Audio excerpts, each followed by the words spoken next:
네, 오늘 본문 말씀을 가지고 하나님의 시각으로 바라보기라는 제목으로 말씀을 나누겠습니다. 사람마다 시각의 차이가 있습니다. 같은 사람, 같은 사건을 보고도 그거에 대한 평가와 해석이 각각 다릅니다. 이렇게 시각 차이가 나는 것은 사람의 가치관과 기준이 다르기 때문에 그렇습니다. 어떤 사람은 스펙을 중요하게 생각하고, 어떤 사람은 외모를 중요하게 생각하고, 어떤 사람은 성품을 중요하게 생각합니다. 어떤 사람은 현재의 모습을 중요하게 생각하고, 또 어떤 사람은 현재보다는 미래의 가능성을 더 중요하게 생각합니다. 자, 이렇게 사람마다 보는 시각에 차이가 있는 것이죠. 물론 모든 면에서 그런 것은 아닙니다. 대체적으로 공통 분모가 있습니다. 험악하게 생긴 것보다도 편안한 인상을 좋아합니다. 남루한 옷차림보다 깨끗하고 청숙한 옷차림을 좋아합니다. 가난한 사람보다는 그래도 좀 여유 있는 사람을 좋아하고, 학식이 없는 것보다는 그래도 기본적인 상식 이상의 학식을 갖춘 것을 좋아합니다. 사람과 사람이 서로 공감하고 하나가 된다는 것은 이러한 시각 차이를 점점 좁혀서 하나를 볼 때, 같은 것을 볼 때 같은 기준과 같은 판단을 하고 같은 생각을 할 때에 다툼이 없고 마음이 하나가 되는 것이죠. 우리나라를 보면 지금 너무나도 잘 알고 있습니다. 대통령에 대한 이 시각에 대해서 완전히 둘로 나뉘어져서 한쪽은 내려와야 한다고 하고, 또 한쪽은 그렇지 않다고 이야기하고, 거의 반으로 이렇게 쫙 나뉘어져 있죠. 이게 똑같은 상황을 보고 똑같은 현상을 보면서도 시각의 차이가 엄연히 달라 마치 싸우는 듯한 느낌들이 듭니다. 자, 그러므로 사람이 동행하고 사람이 하나가 된다라는 건 같은 것을 보고 같은 마음을 품고 같은 기준을 가지고 판단하는 것이죠. 하나님과 우리 사이에서도 시각 차이가 있습니다. 하나님이 중요하게 생각하는 것을 우리도 동일하게 중요하게 생각해야 하는데, 우리는 다른 것을 중요하게 생각할 때가 있습니다. 하나님이 좋아하는 것을 우리가 좋아해야 하는데 그렇지 않을 때가 있습니다. 하나님이 싫어하는 것을 우리도 싫어해야 하는데 하나님이 싫어하는 것을 우리가 좋아하기도 합니다. 만약에 하나님과 우리 사이에 시각 차이가 없다면 우리가 원하는 것을 우리가 하고, 우리가 좋아하는 것을 좋아하고, 우리의 마음대로 해도 큰 문제가 없을 텐데, 여러분, 우리는 우리 자신을 너무나도 잘 압니다. 우리의 대부분은 이기적이고 또 자기 중심적입니다. 뿐만 아닙니다. 욕심과 욕망에 이끌립니다. 그러기에 선하고 의로우신 우리 하나님의 시각과 우리의 시각이 한 곳을 바라보지 못하고, 또 같은 것을 보아도 같은 판단을 내리지 못하고, 하나님의 시각과 우리의 시각에 많은 차이가 있는 것을 보게 됩니다. 자, 그러므로 우리가 하나님과 동행한다는 것은 하나님과 시각을 맞추는 것입니다. 하나님이 보시는 시각으로, 또 하나님이 판단하는 그 판단으로 우리가 같은 시각으로 시각을 맞출 때에 우리는 하나님과 한 마음을 품게 되고 하나님과 함께 동행하게 되는 것이죠. 오늘 본문은요, 하나님께서 사울 왕을 버리고 다윗을 왕으로 세워 기름을 붓는 장면이 나오는데요. 그런데 이 과정에서 하나님과 하나님의 선지자 사무엘과 꽤 많은 시각 차이가 있는 것을 보여줍니다. 분명히 사무엘은 영적인 사람입니다. 하나님 앞에 깨어있는 선지자입니다. 그런데도 이 사무엘 선지자와 하나님과의 시각 차이가 분명히 존재하고 있는 것을 우리가 보여줍니다. 그러므로 우리는 하나님 앞에서 민감해야 되는 것을 기억하게 됩니다. 하나님이 보시는 것, 우리 하나님이 어떠한 시각으로 보고 있는지를 우리가 깨닫고, 우리도 그 시각에 우리의 시각을 맞추기 위하여 힘써야 되는 것이죠. 자, 그러면 하나님은 어떠한 시각으로 우리의 삶을 바라볼까요? 하나님께서 어떤 시각으로 우리에게 다가올까요? 우리가 두 가지를 살펴봅니다. 첫 번째는요, 하나님의 시각은 우리의 현재의 모습을 살피신다는 것입니다. 오늘 본문은요, 하나님께서 사무엘 선지자를 책망하는 것으로부터 시작을 합니다. 우리 1절 말씀 같이 한번 읽어볼까요? 1절 말씀입니다. 같이 읽습니다. 시작. 여호와께서 사무엘에게 이르시되 내가 이미 사울을 버려 이스라엘 왕이 되지 못하게 하였거늘 내가 그를 위하여 언제까지 슬퍼하겠느냐. 네, 여기까지요. 지금 하나님께서 이 사무엘을 책망하는 것부터 시작해서 오늘 본문이 시작하는데요. 왜 하나님이 책망을 할까요? 하나님이 바라보시는 시각과 사무엘이 자꾸 다른 데를 바라보고 있기 때문에 그렇습니다. 내가 이미 이 사울을 버렸는데 너는 왜 자꾸 사울만 바라보고 있느냐 하고 하나님이 책망하는 것입니다. 이미 하나님은 이새의 아들 다윗을 바라보고 있습니다. 그를 눈여겨보고 있습니다. 그를 중심적으로 바라보고 있습니다. 그런데 이 사무엘은 아직도 여전히 슬퍼하며 사울만을 계속 바라보고 있습니다. 분명 하나님께서 사울을 왕으로 세운 것을 후회하셨다고 여러 번 말씀하셨습니다. 그가 하나님을 버렸기에 나도 그를 버렸다고 하나님이 사무엘 선지자에게 이야기했습니다. 그런데 사무엘 선지자는 그 마음속에 아직도 이 사울을 버리지 못하고 사울에 대한 미련과 애탄 그 마음이, 안타까운 마음이 계속 그의 시각에는 사울만 바라보고 있습니다. 왜 사무엘 선지자가 사울을 잊지 못하고 이렇게 슬퍼하고 있을까요? 그것은 청년 때의 그의 그 아름다운 모습을 보았기 때문에 그렇습니다. 제가 여러 번 이야기했는데요. 사울은 순수하고 용감하고 겸손하고 신앙적인 청년이었습니다. 이 사무엘이 그 사울을 만나는 순간 그 마음이 매료가 되었고, 아마 이 사무엘 선지자는 이 사울을 위해서 많은 시간 중보기도 했을 겁니다. 하나님께서 그를 통하여 선한 역사를 이루고, 하나님께서 그를 통하여 이스라엘 백성들을 구원하고, 하나님께서 그를 통하여 하나님의 나라를 크게 이루기를 간절히 기도하며 날마다 하나님 앞에 간구했을 겁니다. 그런 그 사울이 점점 하나님 앞에 멀어져가는 그 모습을 바라보며 그 마음속에 안타까워하고 이 사울을 계속 바라보고 있는 것이죠. 물론 하나님도 사울의 과거의 모습을 귀히 보셨습니다. 그래서 그를 왕으로 선택했습니다. 근데 여러분 꼭 기억해야 될 거는요, 하나님의 시선은 과거에 머물러 있지 않다는 것입니다. 하나님은 과거에 매이지 않습니다. 우리가 꼭 기억해야 될 것, 하나님은 과거에 매이시지 않습니다. 혹시 우리의 과거가 아무리 악하고 또 선하지 않고 죄악 가운데 있다 할지라도 하나님은 그러한 과거에 매이시지 않습니다. 우리가 신약 성경에 이름이 같죠. 사울, 이제 바울로 이름이 바뀌는데 사울의 모습을 보면 알 수 있습니다. 사울은 예수님을 만나기 전 예수를 핍박했던 사람입니다. 그런데 그 과거가 하나님이 그를 들어 사용하시는 데 전혀 장애물이 되지 않습니다. 그의 과거가 그를 통하여 이방의 선지자로 사용하는 데 전혀 문제가 되지 않습니다. 하나님에게는 다메섹에서 하나님을 만나 꼬꾸라져 회개하고 하나님의 얼굴을 구하는 그 사울을 하나님이 택하여 사용하십니다. 이전에 우리가 변변치 못한 삶을 살았다 할지라도, 아니 배우지 못했다 할지라도, 우리의 삶 가운데 학식이 부족하다 할지라도 하나님은 우리의 과거의 모습에 전혀 제약을 받지 않습니다. 이전에 내가 어떠한 삶을 살았다 할지라도 하나님은 지금 하나님을 사랑하는 그 마음을 갖고 있는 그러한 자들을 통하여 주의 역사를 이루십니다. 미국의 세계적인 복음 전도자 D.L. 무디 목사님이요, 4살 때 아버지를 여의고 형편이 자녀들이 많은 가정에서 형편이 넉넉치 않아서 초등학교만 겨우 나오셨습니다. 구두방을 운영하는 외삼촌 밑에서 점원으로 일하다가 이후에 구두 외판원으로 그가 업을 삼습니다.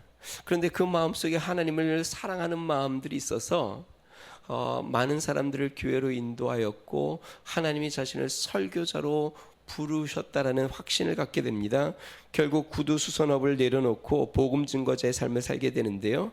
무디 목사님의 설교는 굉장히 단순하고 간결하고 열정적이었다고 합니다. 그런데 공부를 많이 못했으니까, 학식이 많지 않으니까 이 설교에는 문법, 철자, 발음 모든 면에서 결점이 굉장히 많았다고 합니다.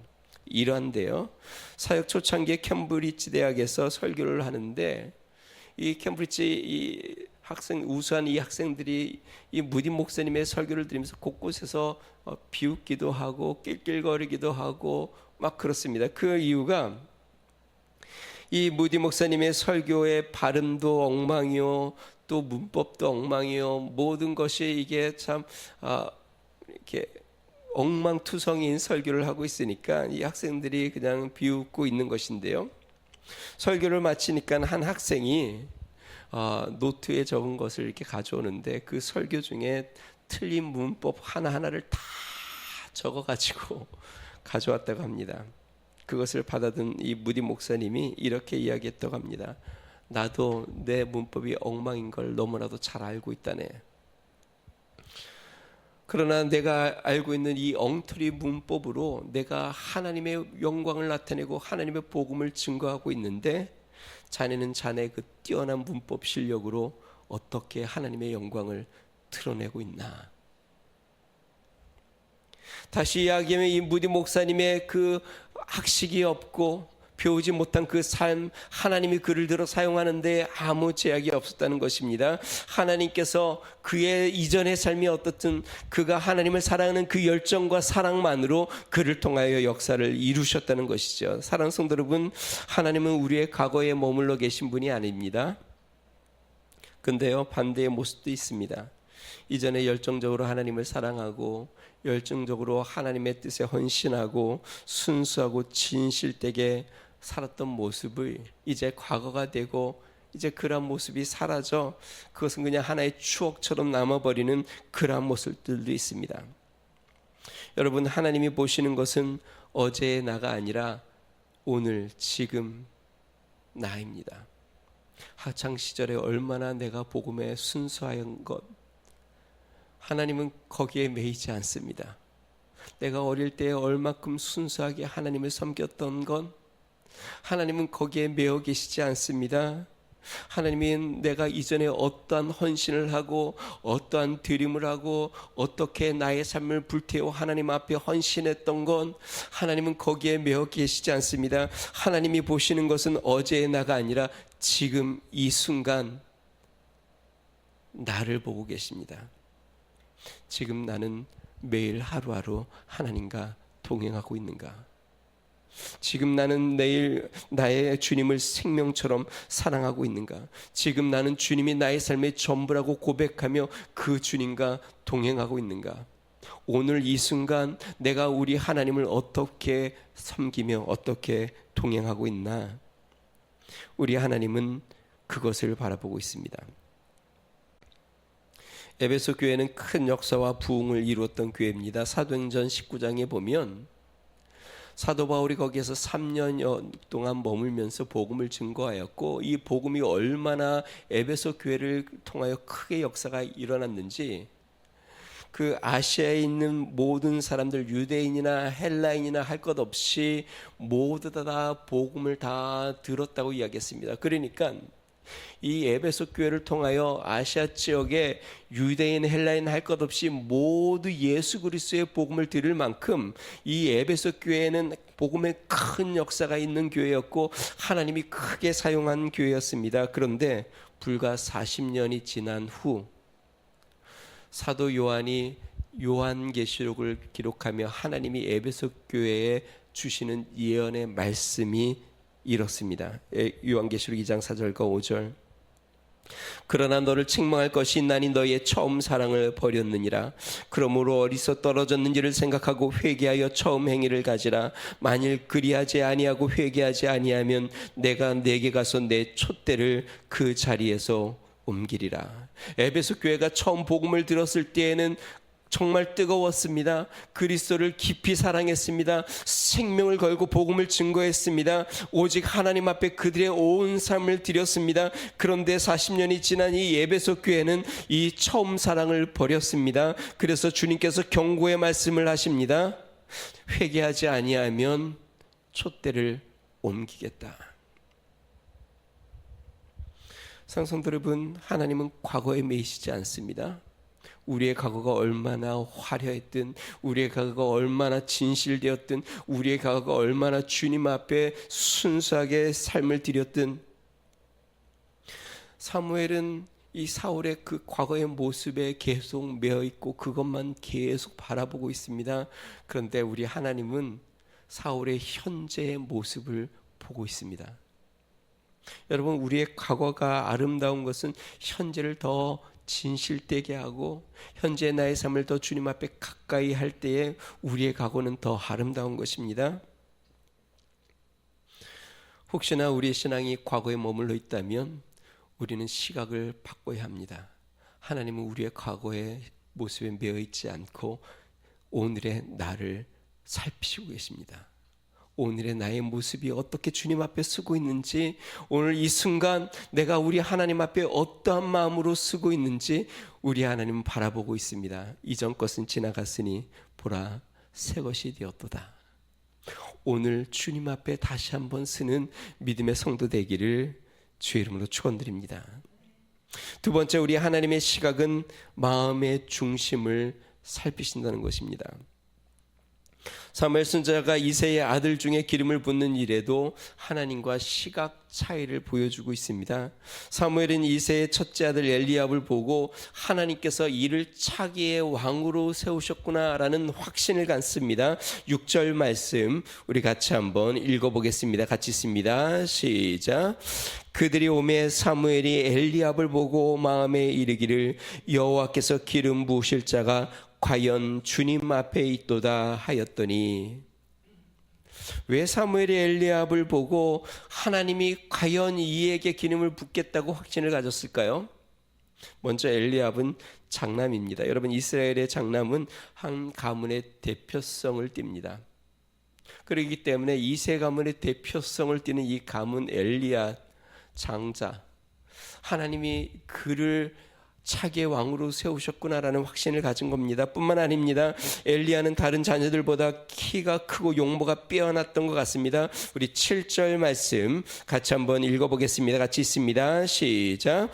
여호와께서 사무엘에게 이르시되 그의 용모와 키를 보지 말라. 내가 이미 그를 버렸노라. 내가 보는 것은 사람과 같이 아니하니 사람은 외모를 보거니와 나 여호와는 중심을 보느니라 하시더라. 하나님께서 지금 사무엘에게 하는 말이 그의 용모와 키를 보지 말라. 그러면서 하시는 말씀이 내가 보는 것은 사람이 보는 것과 다르다. 사람의 시각과 나의 시각에는 분명히 차이가 있다라고 말씀하시는 것입니다. 그럼 궁금한 게 하나 있습니다. 사울을 처음 왕으로 세울 때 사울이 그 다른 사람들보다 머리 하나 정도 크다고 이야기했습니다. 굉장히 체격이 좋았죠. 그러면 사울은 하나님께서 외모를 보고 선택하셨을까요? 사울의 중심을 보고 택하신 것입니다. 그러면 제가 한 가지 더 여쭤볼게요. 사울하고 다윗하고 누가 더 이렇게 기준적으로 보며 합당한 왕의 자질을 갖춘 것 같아요? 사울은 처음 청년 때 하나님의 마음에도 들었고 사람들 마음에도 쏙 들었습니다. 다윗은요, 아버지도 부르지 않을 정도로 아직 부족하고 연약한 자였습니다. 그러니까 어떻게 보면 자격면으로는 사울이 더 훌륭한 자격을 갖춘 사람처럼 보일 수 있습니다. 그런데 그의 중심이 변한 것이 문제이죠.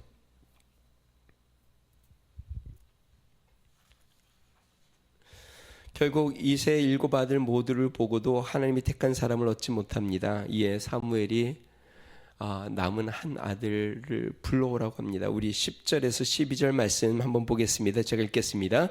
이새가 그의 아들 일곱을 다 사무엘 앞으로 지나가게 하사 사무엘이 이새에게 이르되 여호와께서 아들을 택하지 아니하셨느니라 하고, 또 사무엘이 이새에게 이르되 내 아들들이 다 여기 있느냐. 이새가 이르되 아직 막내가 남았는데 그는 양을 지키나이다. 사무엘이 이새에게 이르되 사람을 보내어 그를 데려오라. 그가 여기 오기까지는 우리가 식사 자리에 앉지 아니하겠노라.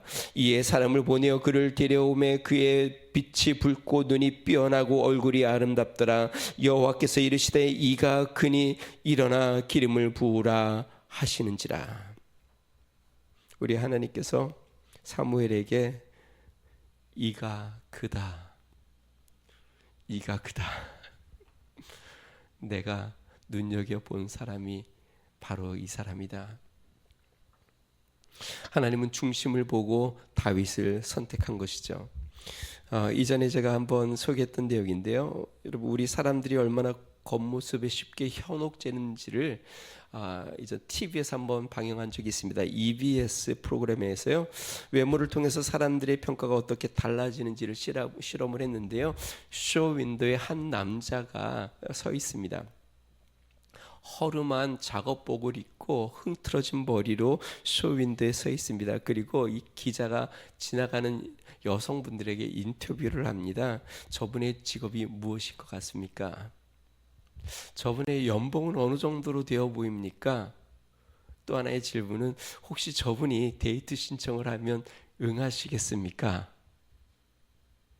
그렇게 이제 인터뷰를 했습니다. 그리고 잠시 후에 이 쇼윈도에 서 있던 남자가 옷을 갈아입습니다.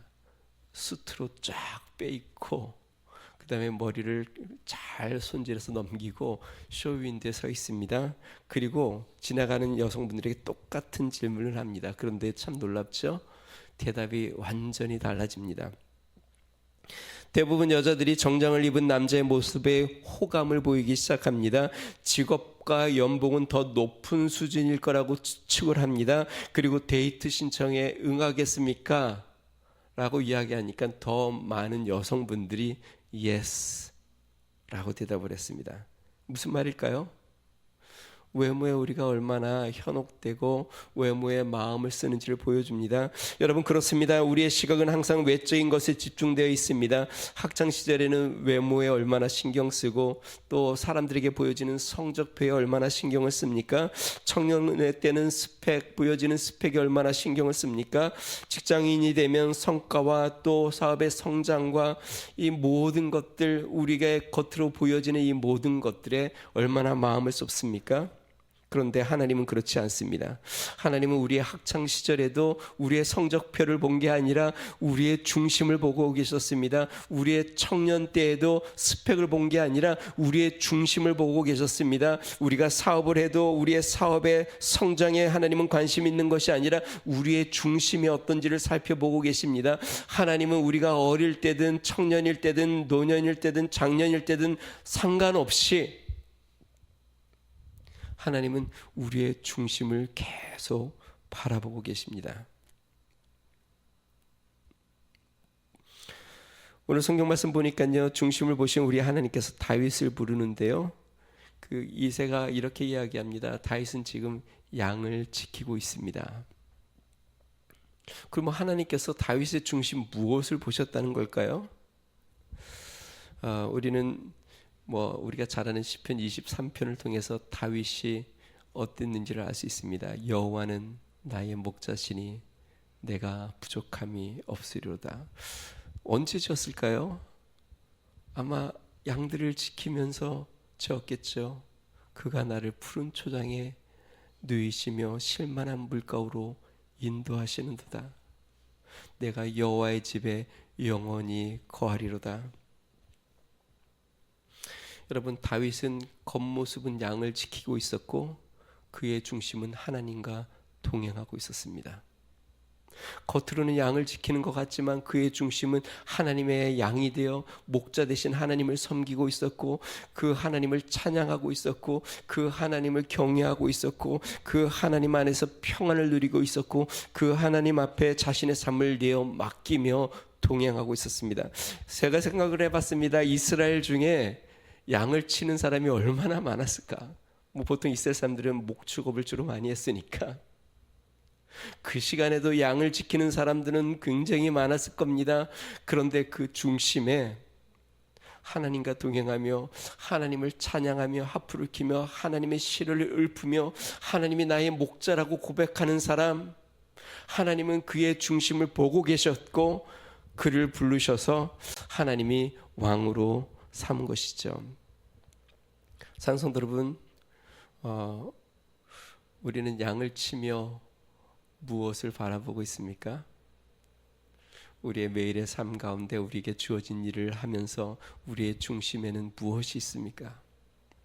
사울은 양을 치며 주님을 목자로 삼았고 그는 아버지가 맡긴 그 양을 돌보면서 그 중심에 하나님을 찬양하고 있었고 그는 양을 돌보며 주님이 나의 목자라고 고백하고 주님을 의지하며 주님 앞에 영원히 거하고 싶다고 날마다 고백하고 있었습니다.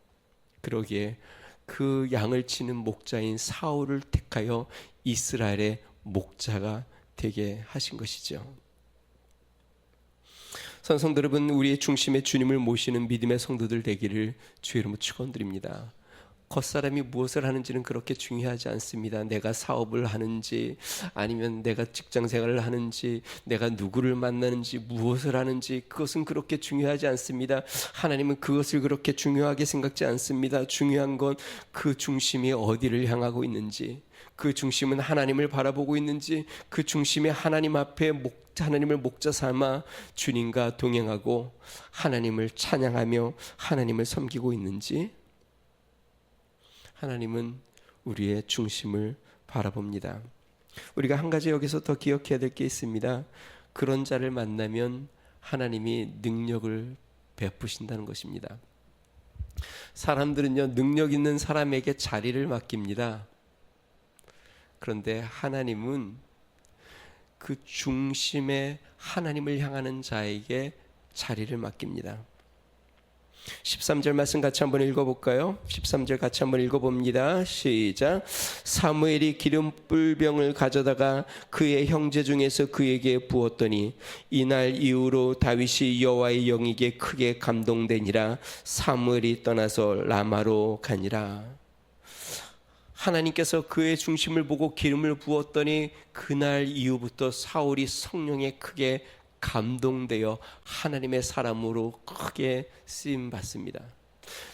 다윗이 성령에 크게 감동되어 하나님의 왕으로 선택된 게 아니라 그의 중심에 하나님을 향한 순전한 마음으로 하나님을 바라보자 하나님께서 그를 들어 기름 부어 권세를 주시고 능력을 주셔서 그를 통하여 하나님의 역사를 이루어 가시는 것입니다. 그렇기 때문에 우리는 주를 향한 마음, 주를 향한 진실된 심령으로 나아갈 때 하나님은 우리에게 성령을 부으시고 주의 능력을 주시고 감당할 힘과 권능을 주셔서 주의 역사를 이루게 하심을 믿으시기 바랍니다. 우리는 주님의 시각을 가져야 합니다. 주님은 우리의 오늘 지금 나의 모습을 살피고 계십니다. 과거를 바라보며 안타까워할 일도 없습니다. 이전의 삶의 모습을 보며 슬퍼할 일도 없습니다. 중요한 건 이전의 모습이 아니라 지금 나의 모습. 물론 이전에 우리의 삶이 화려했을 수도 있고 때로는 이전의 삶이 우리에게 큰 상처를 줄 수도 있고 아픔을 줄 수도 있습니다. 그러나 우리 주님은 지금 나의 모습을 바라보십니다. 그리고 나의 중심을 살피십니다. 성도 여러분, 오늘 내 중심을 주님 앞에 드리고 주님을 의지하며 동행하는 믿음의 성도, 주의 은혜 가운데 나가는 주의 역사가 있기를 주님으로 축원드립니다. 우리 같이 한번 기도하겠습니다.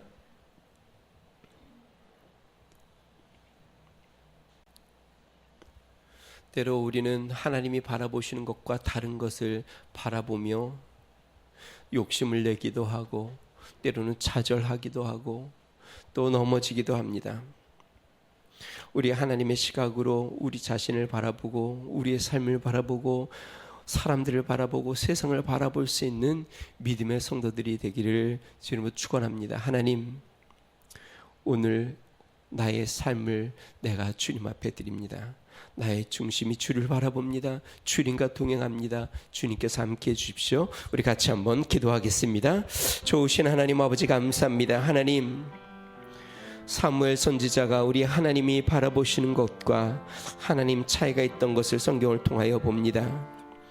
사무엘 선지자는 이전에 사울의 모습에 하나님 그 마음이 빼앗기고 하나님 아버지, 우리 하나님은 하나님 아버지 현재 그의 모습을 바라보고 계시고 하나님 아버지 주님 또한 하나님 아버지 우리 하나님은 외적인 것에 하나님 마음이 빼앗기지 아니하시고 그 중심의 마음이 빼앗겨 다윗을 눈여겨보셨던 것처럼 능하신 하나님 아버지, 우리도 이전의 모습은 다 내려놓고 하나님 아버지 오늘 주님과 동행하게 하여 주시옵소서.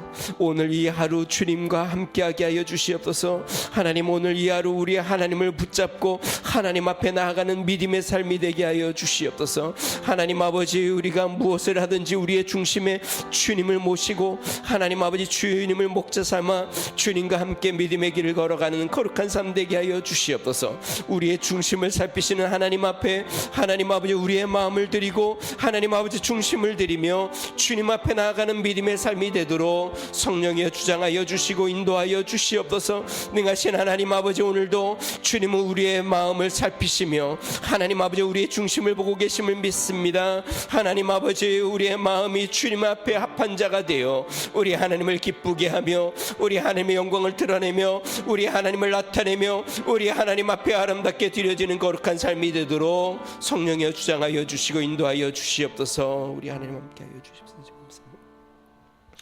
좋으신 아버지 감사합니다. 하나님, 오늘 이 순간 우리를 살피시는 주님, 하나님 무엇을 하든지 우리의 중심을 보고 계신 주님, 하나님 아버지 주님, 우리의 과거가 어떠하든 하나님 주님, 오늘 우리 주님 앞에 하나님 아버지의 올바른 믿음으로 주님 앞에 거룩한 심령으로 하나님 우리의 중심에 주님을 모시며 주님과 동행하는 삶이 되도록 주여 은혜를 더하여 주시옵소서. 하나님 아버지, 하루하루 우리 하나님과 동행하는 거룩한 삶, 하나님 아버지 과거의 일도 또 장래의 일도 하나님 우리는 다 알지 못하나 하나님 아버지 오늘 우리의 하루하루의 삶 가운데 우리 하나님을 붙잡고 우리 하나님을 경외하며 우리 하나님을 사랑하며 우리 하나님을 증거하며 우리 하나님을 나타내며 믿음의 길로 날마다 나아가 주님을 목자 삼아 나아가는 거룩한 삶 되도록 은혜를 베풀어 주시옵소서.